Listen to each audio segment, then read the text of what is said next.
Yes, yes, fight fans, body and mind sports, my people, you are fully appreciated. In this round, my guys, my people, we are going to kick off with Terence Bud Crawford and Javante Tank Davis going back and forth on social media. Um, Basically after the Ring magazine gala, to which Javante Tank Davis was very angry at that he was not invited to the award show, my guys. That is the Ring magazine award show. And Terence Bud Crawford took it upon himself to tease Javante Tank Davis about this, as he tweeted towards Davis saying, well, it seems like somebody is angry that they were not invited to the gala.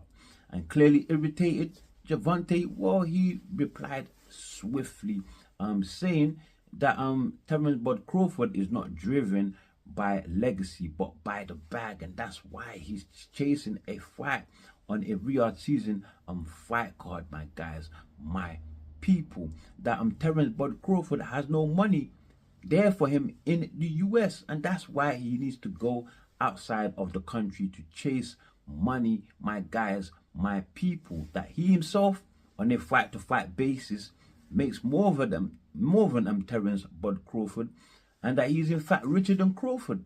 To which Crawford replied that, talking one rich person saying is richer than another rich person is the only thing that, is the kind of thing that a foolish and rich person does, my guys, my people, as he goes on to warn Javante Tank Davis that, look, I make smarter investments than you, hands down have more businesses than you, and I don't own even $1 in taxes, my guys, my people. Not only that, but he challenges Javante Tank Davis that, look, let's see whose money lasts the longest. And don't speak too soon, because you might end up on a Riyadh season fight card too. After all, you are looking for the Ryan Garcia rematch, which Terence Bud Crawford is clever enough to know that right now, knowing the situation of the PBC, only Turki Al Sheikh could put that fight on, my guys, on a Riyadh season fight card, as Javante Tank Davis was asking Turki Al Sheikh to give him 150 million for that fight there, my guys, my people.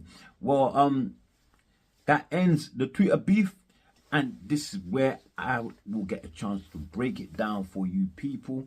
Let's start with Tank's accusations that Crawford is not fighting for legacy but for the bag. And I will start off to say that who the hell does not fight for the bag? If you ain't fighting for the bag, go fight on the street for free or something. And as far as legacy, you cannot accuse Terence Bud Crawford for not fighting for legacy. I mean, look at his last fight. Jumped up from 147 after clearing 3 weight divisions and went on to 154 to challenge one of the most dangerous fighters at 154 in Israel Madrimov for his WBA title, and he won. Reason why is the current WBA champion at 154. Not only that, but he's also in a very short time the WBO interim champion in the division, my guys, my people. And prior to that, he's a 4 division champ, 2 times undisputed already, my guys, my people, and now set to become a 5 division champion should he go on to beat Saul Canelo Alvarez in September as planned, my guys, my people. Saul Canelo Alvarez, currently 3-belt unified champion at 168 pounds, who is planning to fight William Skull first for the IBF title before going on in September to face Terence Bud Crawford. And so, should he beat William Skull, well, that would make Saul Canelo Alvarez a 2 times undisputed champion at 168 pounds, my guys, my people. So taking that undisputed status to September to fight Terence Bud Crawford, and should Crawford beat him, well, that would make Crawford 3 times undisputed, my guys, 3 times undisputed and a 5 division champ. Not only that, but he would have done it jumping up 14 pounds to face Saul Canelo Alvarez to achieve this feat. Who else in the history of boxing would have done that? Nobody. Nobody. Not even in female boxing, my guys. Jump up how many divisions to become undisputed? Not yet, anyway. Not yet. I know Clarissa Shield is looking to do that right now in the heavyweight division, but she's not done it yet, my guys, my people. But anyway, as far as men's boxing goes, nobody has done it. So that will make Terence Bud Crawford, in my book, the best fighter, hands down, in male boxing in the history of the sport. And he's right now, even without having achieved that kind of feat yet, 3 times undisputed, he's compared to the likes of Floyd Mayweather. He's the only person he's compared to in terms of skill and ability. And some people think he beats Floyd. I'm talking about a prime Floyd, my guys, my people. Well, anyway, let's leave that there. Compare it to Gervonta Tank Davis's resume and achievements in the sport. It's not even worth it. I'm not even going to talk about it. It's like comparing apples and pears. Well, anyway, in terms of who earns more in the sport, Gervonta Tank Davis' highest earner is 30 million versus Ryan Garcia, and Terence Bud Crawford is 25 million versus Errol the True Spence, my guys, my people. So they're both relatively about the same should they face a star of their own caliber, my guys, my people. So somebody with a name, then they stand to earn their highest potential, my guys, my people. Just like Crawford is about to do if he goes on to face Canelo, my guys, my people. So you really can't compare the two. Gervonta Tank Davis really has no case here. And talking about having to come out the US, I'm hearing Crawford's next real season fight card is going to be on US soil, my guys, on US soil versus Canelo, and his previous one was on US soil. So what is Tank talking about? If he has to go out, he has to go out and get that bag. That's what men do to provide for their family. Well, anyway, with that said, can't be bothered with this, man. On to the next one, my people. So now, my people, moving on to the next one, and moving on we shall, but I would just like to cover the latest on Gervonta Tank Davis, who has stated on social media that he is planning now to sue some of your favorite content creators for broadcasting wrongful news about him, my guys, my people. And that is just very laughable, my guys. I have to say, he has a 0 case and very childish. How old are you, Tank Davis? He is seeming to me very emotionally unstable, more emotionally unstable than Teofimo Lopez was when he was going on with his rants. And that is my take on that. But I was also like to say that in Tank Davis's back and forth with Terence Bud Crawford, Tank Davis crossed the line because he started disrespecting Terence Bud Crawford's wife, his family member, my guys. So that is crossing the boundaries of boxing, my guys, my people. And I would have to say, how low can you stoop, Gervonta Tank Davis? You should be ashamed of yourself, my guys. Totally shameless, my guys, my people. Well, it's not as if they're gonna fight. So why all this back and forth and crossing boundaries?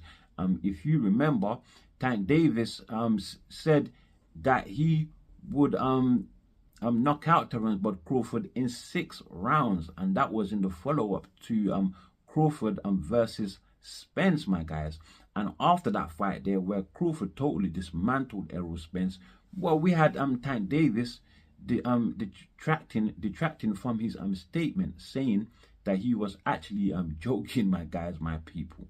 No, you wasn't joking. You was scared. You got scared. You got spooked. Admit it. But it's not as if they're gonna fight. Like I said, they fight in 2 totally separate divisions. Tank Davis at 135, Crawford at 1 154, soon to move to 168 to face Saul Canelo Alvarez. So obviously, one fighter doing great things and the other just you know, doing average things like average people, like an average fighter, my guys. A great fighter acting like an average fighter, my guys, my people. And with that said, let's move on to more important news. Tyson Fury, who 5 days ago or so announced his retirement from the sport of boxing, my people. And rumors were circulating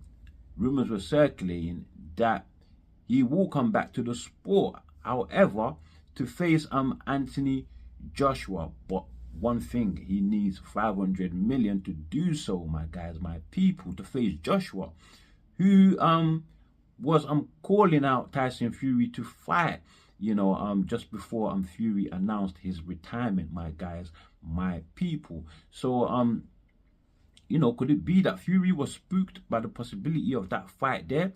Because if this 500 million rumor was actually true, then you could you know, be plausible in assuming that he was spooked by Joshua, my guys. Because why would you want such an absurd number to fight Joshua? That reminds me of when Canelo wanted 200 million to fight Benavidez and 100 million to fight Terence Bud Crawford, my guys, my people. And I'm wondering, where did this rumor stem from? I'm thinking possibly from 2022, after Tyson Fury, well, he beat Dillian Whyte, and he stated at that time that he was going into retirement, my guys, my people. However, he would come back to face Usyk for 500 million, my guys. An absurd number given there that time. And regardless though, his retirement didn't last for long, because he came back just 7 or 6 months after his fight with Dillian Whyte to beat Derek Chisora, then Francis Ngannou, and then he finally faced Usyk, my guys, my people, who had beat Anthony Joshua, my guys, my people. So that is where I think all this 500 million talk for him to fight Anthony Joshua possibly stemmed from.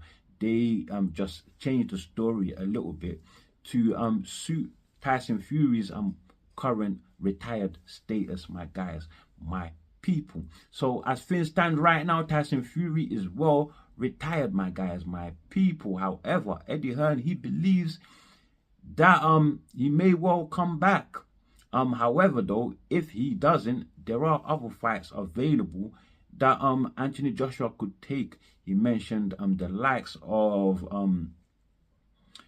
Bakoli, who is set to face Efe Ejagba in March, according to Bakoli's trainer Billy Nelson, and then Dillian Whyte, who Anthony Joshua has knocked out before already, and again, the winner of Ijit Cabello versus Zhilei Zhang, who are set to face each other on the February Riyadh season fight card. And then we have Daniel Dubois versus Joseph Parker, who are also set to fight on that February the 22nd Riyadh season card. Dubois, who also has already beaten Anthony Joshua. So if they fight, it will be Dubois versus Joshua too. So but the thing why I mentioned the dates when these fighters will be fighting is because they are all locked into fights that are due to happen very soon, my guys, my people. So it's not possible for them to you know, face Anthony Joshua right away. But there is one more available opponent, and that is Deontay Wilder, a fight that fans have been looking for a long time now. It is long overdue, possibly not as big as it once was, but still a big fight, my guys, my people.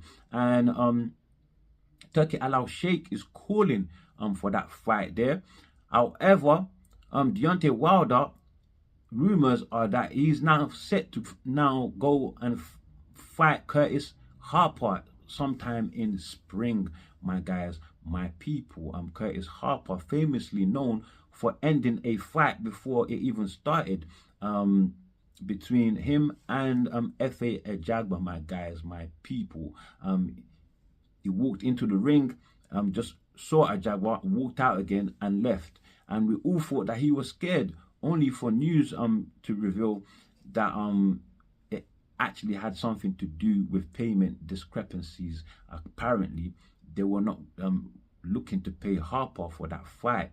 But after that unusual action there by Harper, he has lost 4 straight fights after that possible Ajagba fight.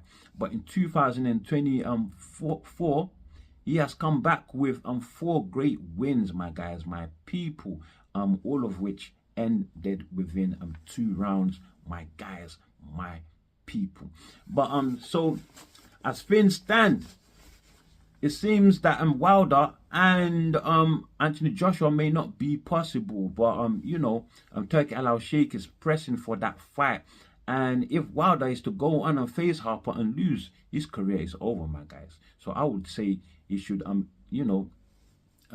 pull out of that Harper fight if he still can, and take the Anthony Joshua fight, my guys, my people. But as things stand at this moment, Anthony Joshua has no definite opponent, my guys, my people.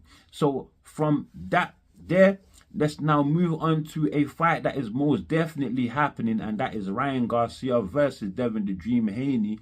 And it is now been revealed that they will be fighting in October, my guys, my people. There were 2 obstacles that could have got in the way of this fight, and that is the Haneys were demanding that Garcia takes a drug test and pass it before they fight, and they were pushing for a VADA drug testing, my guys, my people. And on the other hand, we had Ryan Garcia, who wanted the Haneys to drop their lawsuit against him before the fight could actually go ahead. But now we know that Ryan has now agreed to take VADA testing, although initially he was saying that he would do a drug test under any other testing agency except VADA, my guys, my people, because he felt there was a conflict of interest there, as the Haneys and VADA, he believes, have a tight-knit relationship and possibly business dealings there, my guys, my people. And as for Devin the Dream Haney, well, he has now decided that he will drop that lawsuit, my guys, my people. So for that reason, the fight will now go ahead. But I have to say though, what happened to Ryan Garcia's 3rd failed test that was carried out by the New York Athletic Commission, my people? That was revealed after all of the fighters basically attended the Ring Magazine Awards right here in London, my guys, my people. It was revealed that Ryan Garcia failed a 3rd test, according to the New York State Athletic Committee, my guys, my people. And so as a result, his suspension would be extended. So I don't know, is that still in effect? Because if it is, how come Ryan Garcia will be able to go ahead and fight in October? But I'm hearing though the fight in October is not going to be in the US but in Saudi Arabia, so possibly that would allow them to step around that obstacle there. And because a ban in the US does not reach outside US borders, my guys, my people. But yeah, well, it's not in effect outside of US borders, my guys, my people. So that could be the case there. Now, my guys, Ryan Garcia and Devin the Dream Haney, they will be having fights though before their October date. It has been revealed that Ryan Garcia may be fighting Teofimo Lopez or Isaac Pitbull Cruz in May on Sal Canelo versus William Scholes Cinco de Mayo undercard, my guys, my people. And also on that undercard will be Devin the Dream Haney versus Jose Ramirez, former unified champion at 140 pounds, my guys, my people.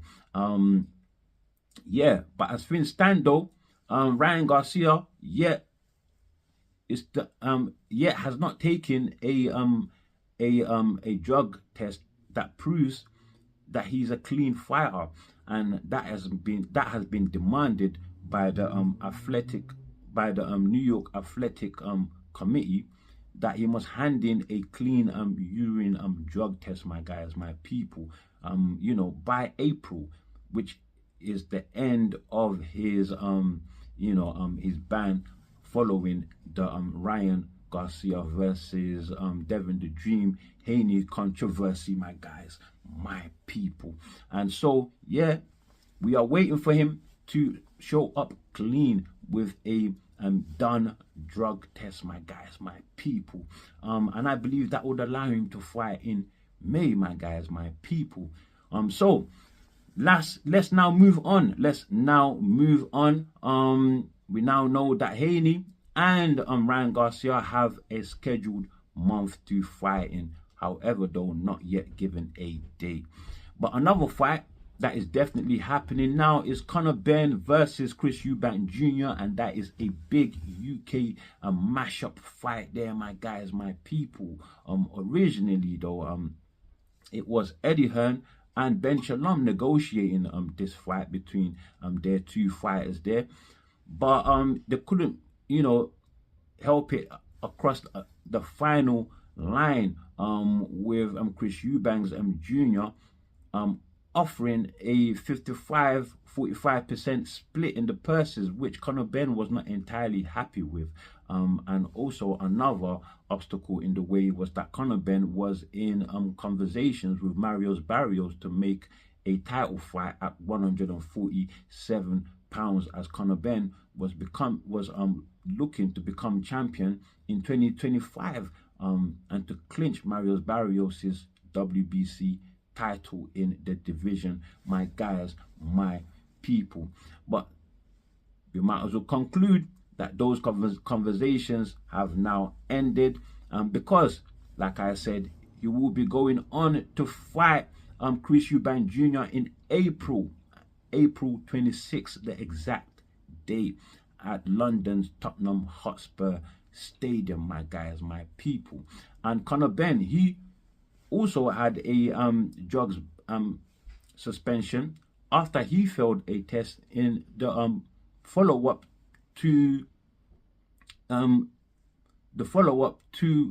when he was first scheduled to fight Chris Eubank Jr. in 2022. It has been 2 years now, and Conor Benn, that suspension has been lifted since, and has been exonerated of all wrongdoings, my guys, my people. And so the British Boxing Board of Control has no choice but to allow him to reapply for his British boxing license, to allow him to box in the UK, my guys, my people. So I don't know whether he's applied and received the license already.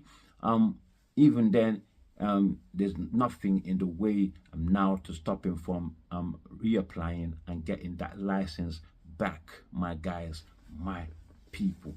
Yeah, so as things stand, April the 26th, Conor Benn versus Eubank Jr. or Eubank Jr. versus Conor Benn, fighting at 160 pounds, Tottenham Hotspur Stadium in London, my guys, my people. Now, to other fights Turki Al Sheikh calls dream fights that he would like to make for 2025. Of course, we have Terence Bud Crawford versus Sal Canelo Alvarez at 168 pounds, and that is scheduled to happen in September, Mexican Independence Day weekend. So the month has been given, but as of yet, no scheduled exact date, my guys, my people. And of course, we also have Tyson Fury versus Anthony Joshua. The only obstacle in the way of that fight is, of course, Tyson Fury's current status of being retired, my guys, my people. Turkey Al Sheikh also mentioned wanting to make Naya Inoue versus Nick Bull. Naya Inoue has an upcoming fight, and in January versus Australian fighter Goodman, and so does Nick Bull, my guys, my people. So should they get past their upcoming opponents, maybe Turkey can make that fight then after that, my guys, my people. Turkey also wants to help Moses Aituma fulfill his dreams of becoming the youngest heavyweight champion in the history of the sport, a record currently held by the legend himself, Mike Tyson, who did it at 20 years old. But currently Aituma only has until May the 19th to be able to fulfill that dreams. But Turkey, though, he hopes that Aituma may face Alexander Usyk for that opportunity.